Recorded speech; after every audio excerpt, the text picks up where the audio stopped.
Howland, welcome to the Data Strategy Show. It's great to see you, Meena. How you doing? It is great to see you. I'm doing wonderful. And we've had such fun trying to get this in the diary, haven't we? We sure have. It's Audio been a problems, while. laptop problems. So I'm so glad we're finally here today. Which is Me fantastic. too. Yeah, listen. So, Meena, for the audience, those people who don't know who Meena Howland is, just give us a really, helicopter view of who you are and what you're up to. Sure. I am somebody who is super passionate and love data. I've been in this space for about 15, 16 years now. I went to school for zoology and wildlife Oh, wow. management and minored herpetology and ended Oh, up in data. So oh, goodness me. So all those people who are listening to who are doing that kind of degree, you can get into data from that. absolutely. Yeah. Wow. Yeah. Wow. So yeah, I've been all around from, you know, sales ops and rev ops all the way up to leading data governance and strategy organizations, building databases in Access 97. So Oh it's my goodness. it's been a journey for sure. Fantastic. So I want to drill down on why, what made you get into data from your base degree and your educational background? What was it? Honestly, I think, when I got into the education components, I realized that I love animals and I Right. don't love the science of I animals, right? see. I see. Okay. Um, so I tried to figure out where I fit in the world, and Hmm. I started in property management of all things, Oh, wow. and it was back before there was really any sort of CRM or Hmm. databases that were Hmm. specific for property management. Yeah.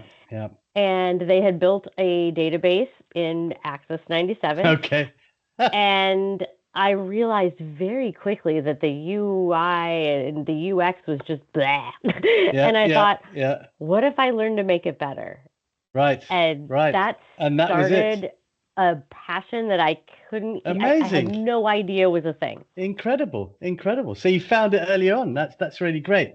And as I always say, well, I fell into data. So you definitely fell into data from where, from your background. Yes, And you've recently become an author. Tell us about I that as well. did. Yeah, Yes. exciting.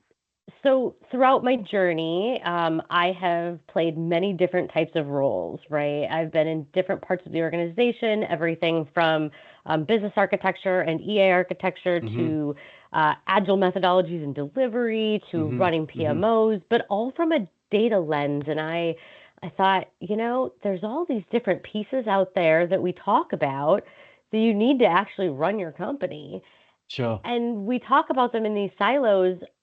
We need to start talking about them together. And so Hmm. I Hmm. wrote a book, and it's called Unlinked: The Unspoken Architecture That Your Business Never Knew About, and how to fix it. And I really wanted people to understand that all of these things are actually connected, and they're all connected Yep. with data.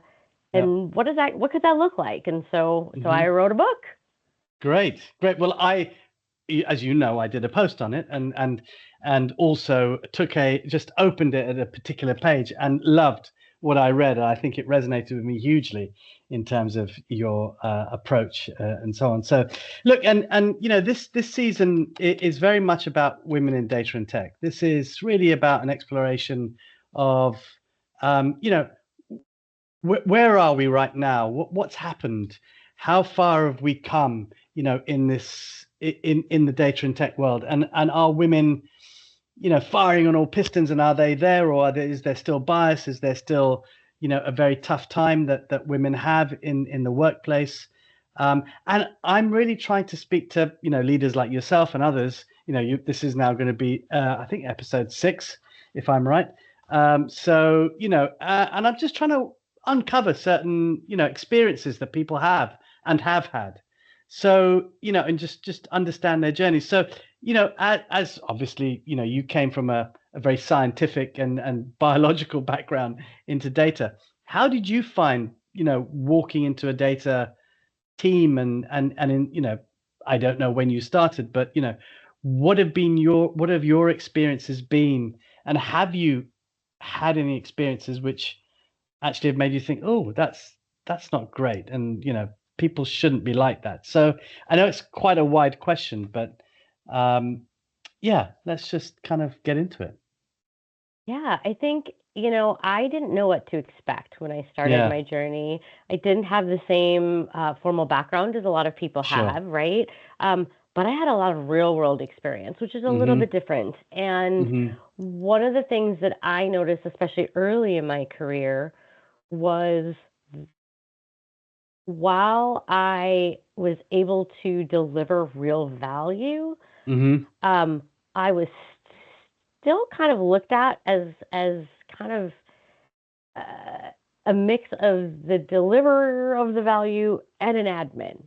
Oh, I And see. Okay. what's interesting is as I've gone in my journey, I still see glimpses of that here and there. Oh, Mm-hmm. can you schedule that meeting? Ah. You do this. And I laughed a couple months ago. I got a phone call from somebody who I've known for almost 20 years. I helped him when he was a salesperson. He's like, my hockey team is doing something. Could you just build this into a pivot table for me? And I thought, this is where we are, huh? Okay. um, Oh my so goodness. there's some things like that I really Mm. noticed. The farther up I went, Mm.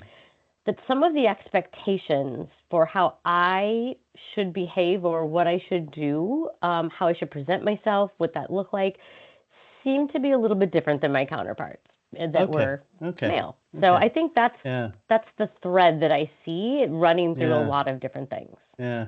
And I'm assuming that that's very old world kind of legacy, women must go and, like you said, being seen as the admin. So can you go and make the coffee? Or, in meetings, it's almost like, someone will look at you and, you know, bring the client a coffee or whatever it is. Um, and I think those stereotypes still exist in certain places. And that's kind of sad because actually that's ridiculous in the way that I view it. How did you kind of get over that, or how did you um, confront it, or whether you did that subtly, or what were the things that helped you basically sort of not get wound up or continuously go down a bit of a spiral, saying, "Oh my God, they want me to," why do they keep asking these things? I think for me, part of it was culture Mm, and learning where mm, I am at and what that means. I have mm-hmm. grown up in a lot of what I consider more male-dominated industries, Right. both within the M&A space, in banking, in the life sciences space, and then specifically in energy and utilities. Mm-hmm. Mm-hmm. Um, and and part of it was balancing the culture of what that company expects, Right. but being able to present it in ways that might be slightly different, right? If I'm Yeah. in a learning to adapt to what's around you, but then being able to call it out and say, oh, you know what? One of the biggest things I see is notes, right? Oh, are you Right. taking the notes for this meeting? No, I'm Well, actually doing this other thing. I'm going to need you to yeah. do that. So, like, We being yeah. more proactive about it. Yeah, yeah. We've got AI for notes now, hopefully. So, That's that right. that kind of gets over that one. But you're right. It's this default, oh, you'll be taking the notes.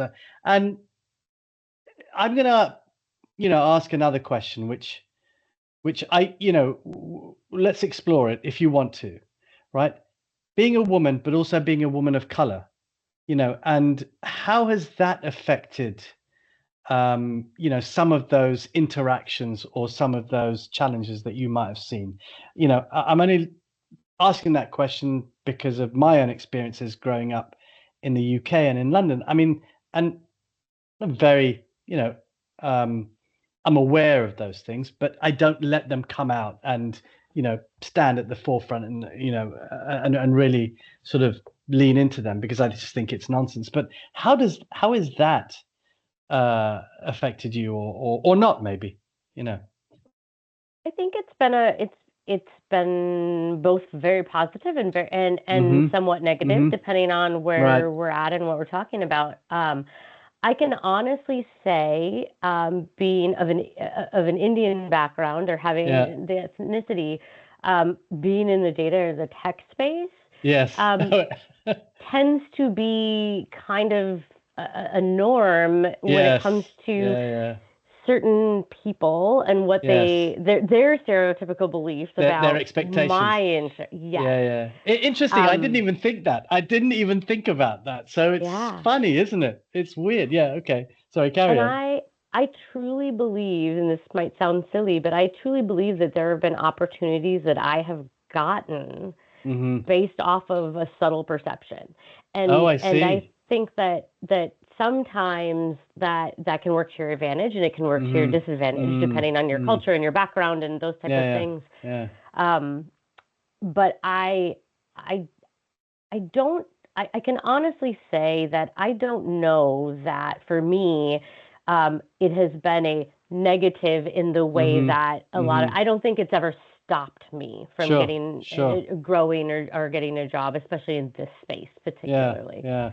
And you know, can I ask you a little bit about your background and Yes. because that also I think has a lot to do with how you experience the world, how and how you will take on certain actions, or how you will integrate, or uh, how you're relevant in the moment. So has your background given you any kind of uh, support in that, you know, exploration and experiences that you've had? Yes. So I was adopted when I was very young. Okay. Okay. And I'm 2 months old. I was one of the first Oh 50 wow. kids out of India. So, Oh wow. um, Wow. adopted I by, didn't know that. yeah. Wow. Okay. So very At different, 2 right? years old. At 2 months old. Oh, 2 months old. Wow. Yeah. Oh, Yeah. okay. So Wow. I came here and I had two white parents who were teachers Oh, and oh my was goodness. raised in Wow. an all white area.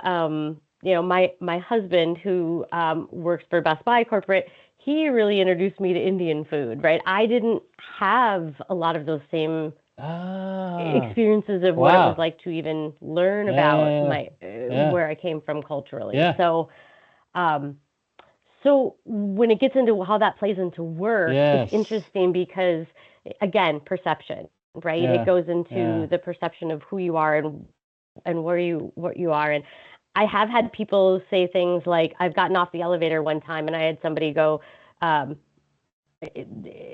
oh, I thought you sat over there. And I was like, over there? What's over there? And what they meant was Okay, with all the, of the yeah, yeah, offshore yeah, people that were in yeah, yeah, town, right? yes, So yes, some of that has come into play, and I'm just yes, kind of like, yeah. What? but Yeah, yeah, yeah, yeah. Wow. but So uh, actually, but you've it does had. shape me. That's really interesting. I'm still trying to. I'm still taking that in. So that's actually probably given you very different insights, being raised by a white couple, Yes, and very different, yeah, very different upbringing. I'm assuming. So you've actually seen or understood cultures in very various different ways. I'm assuming. So yes, that's given you a much better advantage of how you can maybe not straddle the Indian culture, because you probably didn't have that when you were growing up that much. As you said, your husband introduced you to Indian food, which um, is quite amazing. And then so you lived in a very different way, I'm assuming, in the sense of how you would have traditionally been brought up. 100%, right? Yeah. Raised German family. But my maiden name was, a German last name, and I grew up in Minnesota, and I think Right. being in Minnesota, I Yeah. had to learn to adapt in a lot of different ways. Mm. And Mm. when it got into the data space and being able to prove things out in a very tangible way Yeah. without having to have it always be about me and my story Sure. and my, all the Yeah. Yeah. things, Yeah. Yeah. that was a real game changer for me. And I learned as I went through my journeys I don't want to say it's a face you put on, but you kind of become a chameleon when you grow up looking like you, right? Mm-hmm. And when no one around you looks like you kind of adapt to all the different cultures and ways of operating that you see around you. And so as I got into this and I started really being able to hone my craft when it came to data, and I started getting the opportunity to work with people from different countries and different coasts and different ways, I was able to use those skills to really be able to drive it back to the thing that I learned. And that was incredible. Yeah, that's amazing, actually. So you've actually, for me, that's quite insightful, because you have generally seen, the way that the other half lives in a sense, right? Sure. And being brought up in that sort of environment has given you great insight into how people think and people behave, and that you would probably never get that. So going into workplace, it probably helped you hugely. But on the other side, not knowing your Indian kind of nature, or the way you came from, that must have been an interesting exploration for you. This is becoming a very personal podcast now. Hopefully you're all right, but it's just fascinating for me. Well, and even when you think about my name, right? And we joked about that at the beginning. I do not correct Indian people when they call me by my name, and this even goes into the boardroom, right? When people ask my name and I give them my name, and then they read it, and then you have Indian people saying a different pronunciation, and being that I was adopted and they were told what my name was, the pronunciation is different than what it looks on paper, and we've learned a lot because I grew up in an era with no internet, and then the internet came and we learned more, right? And so even when it comes to presenting about myself, not just as a woman, but as a woman of color, a woman who has a name of a different background, but doesn't sound like it, doesn't talk, like have some of those same, I'll put them stereotypical perceptions. I just kind of break some of those rules that people may have preconceived notions in their head on, and that can be its own thing. Do you think, coming into the spotlight of leadership, do you think that leadership in the way that has been defined is always the way that it's used or driven by women? Do think about male leadership versus female leadership? And I generally kind of, leadership is leadership to me. Obviously everybody's got their own traits and skills and capabilities, but do you think there is a big difference between those two things? Absolutely. I do. And I think that it's more around how people lead and what is perceived as, I'll call it, the proper way to lead. I am a leader who believes in supporting my team, standing up for my team, being there for my team, driving the right initiatives, and really being a partner versus just a leader, right? You have to play both. And I think that how that is done when you have a male leader versus a female leader tends to be very different. And so a lot of times what I found when I'm trying to talk through something or go through something is, you hear the inflection in my voice. You hear this emotion behind what I'm saying because I believe in it.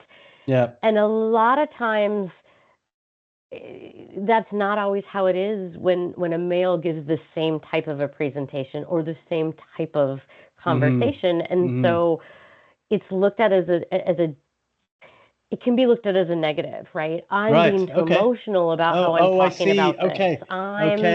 And so as a leader, I believe in that passion and I drive that passion. And sometimes that can be looked at as a negative. And I've had that conversation. That's crazy, because I've never really thought about that either. So sitting in front of a presentation, if somebody's more passionate or emotional about it, to say, oh, that's because she's a woman is crazy, you know. Yeah. And yeah, that's another aspect of so where do you you know, I guess the authentic self says that one must be the way they are, you know, and you shouldn't change the way that you behave or the way that you are or the way that you deliver messages. But I guess it's about knowing your audience as well then, right? So, you know, 100%. authenticity is fine, but actually you've got to spin that around sometimes. You can still be authentic, of course you can, but you've got to lead with a different message, which may be slightly different to what your body's telling you to do. So yeah, I get that bit. I get that bit. So where do you find then that in now in you know where women are? Where do you think that we are with the treatment or maybe the bias or maybe you know um, the industry has kind of got to a point because you know there was an interesting article here in the UK. It was a couple of weeks ago where um, there's a famous entrepreneur in this country, Martha Lane Fox, who created a business called lastminute.com. And I didn't read the full article, unfortunately. It was just the soundbite, but it was there's a quote from somebody, that person wasn't named, that it's great that women are no longer going to be important in tech or you know or yeah you know and that was quite interesting. Maybe I've quoted it you know not verbatim, but that was really interesting because she is an entrepreneur who's been in tech for probably 40, 50 years now, and to say that women are no longer relevant in tech, I just wanted to kind of put that out there and see where that lands with you, and what do you think that could potentially come from? Yeah, that's the CEO saying that. I'm not. I would need to understand more context Yeah, about that, yeah, but sure. I'm gonna preface this with an assumption. Yeah. So one of the jobs that I had quite a while ago was I worked for a company that did leadership and diversity training. Mm-hmm. And again, growing up as a person in an all-white community, Yeah. when my parents, when people asked me where I was from, they said, "Oh, you just tell them you're from Oakdale, Minnesota, right?" Right. You just tell them that. And I remember learning very quickly when I started working for that company the negative of that, right? Saying that it's the same as saying like we're all the same, we all look the same, we're all Okay. the you know Yeah, we're all yeah, the yeah, same on yeah. the inside. Yes. And I'm wondering if that's where this comes from. Is this idea that like, well, women just aren't important that way because we should all be Mm-hmm. important. Mm-hmm. And I say that because what I learned really quickly when I worked for that company was that our differences, if you don't respect and understand the differences between people, you will never really understand them, and you won't understand Yes. the proper way to work with them. You won't Yeah. understand the nuances of working with them, and you won't be able to be your best self and partner with their best self. Yeah. And so I'm wondering, I don't have enough context, but I'm wondering Yeah, if sure. that's where it comes from. If it comes Mm. from this idea of women are important because we'll just all kind of be absorbed into the same bucket. And what Mm. I would have to say Mm. to that is, here's the deal. I think that understanding women and men, I love that we're having this conversation Mm. because Mm. how Mm. we do these things and what this looks like, I want to know more about how my male counterparts think about things, Sure. and I want them to understand how I think about things Yeah. because we can have a better partnership. That's just the reality of it. Yeah. Yeah. And so let me go down that track then. How do you facilitate that? How do you, you know, because I'm just thinking there must be many women in, you know, STEM degrees or, you know, doing technical engineering or whatever it might be. How would you suggest that they facilitate that sort of exploration so that they get an understanding of, landing in a business, landing in an organization, of where they feel comfortable to lead or be themselves? Or how would you suggest, what would you suggest? I am a huge fan of the Strengths Finders book. I'm not sure if you're Okay, I familiar don't with know it, that. Strengths No, Finders no. 2.0. Okay, It I'm going to ranks, write that down. it's a great book. It's a great philosophy. It's similar to like the DISC assessment and all of that, right? It Okay, tells you a little bit yeah, about yourself. right. But what I liked about it is one of the things that I learned about it really, it tells you all the great things about you, like, I'm woo, shocking, right? I tells you all those things. But what I really liked about it is from a team's perspective, when I use it with my teams, I look at what's missing out of all of the Right. components. Here's the things that everybody has. Here's the things that none of us on our team have. Let's do some stretch assignments and figure that out. I highly encourage anybody to be open with their leaders, with their teams, and say, hey, would you be willing to learn a little bit about how I work and how you work? And that book helps me do that a lot. But I think that open conversation is so critical. Yeah. I'll never forget one of the first things when I became a leader.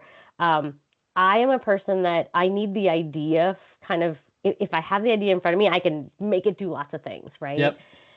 But what I didn't realize that was doing to my team is that it was making them feel like I was just throwing away their work, like it wasn't useful. So I had to reframe it as, I need you to give me the framework so that I can help put these pieces together, and I can't do it without you, right? Sure. Just that simple act of me explaining how I think and how I work. And I encourage everyone out there, especially these women who really want to lead, take the initiative to talk to your leaders, talk to your boss, talk to your team. Say, here's how I work. How do you work best? How would you like to receive information from me? How can I give you what you need so that you can be successful and I can be successful?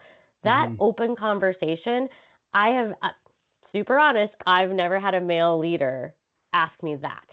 I've had female leaders ask me that. And I don't know if it's this is how it should be versus this is how I want it to be, and just by nature how we've been brought up and trained as leaders. But I'm of the nature of this is how I want it to be, but I can't get that way unless I communicate. Sure.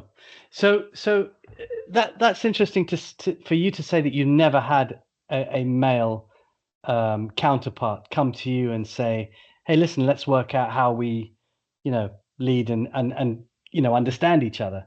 But you've had women come and do that, which is, which I guess really then does look at the nature of male and female, and where the empathetic side and the sort of, I'm not going to say that all men are cold, because that's not true, because I'm a man, and that would be ridiculous for me to say that, but there is a no nonsense approach in, and I'll quite frankly say I've met and I've worked with women who have a no nonsense approach as well. So it's interesting for me to see, specifically that book that you mentioned, but also how you'd facilitate that. And I think that's a really good method to try and get some understanding, and not necessarily agreement, because that's not always going to be the case. And I think that's healthy, but an understanding of where people sit and how they work and how they lead and how they can integrate in a little bit of a better way in corporate America, because I don't, I have worked in the US. One thing that you talked about was the DEI stuff, and how has that gone down? Excuse me, how has that gone down now about, in organizations, or, word on the street, etc., with DEI being the subject of not eradication, but sort of going through the lens and saying maybe we shouldn't be doing this. I'm just interested to get your opinion on that, or I think that there's a lot of churn and a lot of change happening right now. And I think that our entire environment is kind of upside down right now when it comes to all of those different components. What I will say is this is exactly why the conversation matters. Right. I I don't I don't think that we should be ignoring the fact that there are definitely women and people of color that may or may not get going back to my name, right? And the subconscious emphasis on Indians in tech, right? Yeah. That can be positive. And you see my resume, you see that name. Do you think I'm really good at my job? Or do you, right? Or when you see my name compared to a different type of job, does it make sense to you, right? Those things are real. Those biases are real. And if we don't talk about them, we will continue to ignore them and fail each other.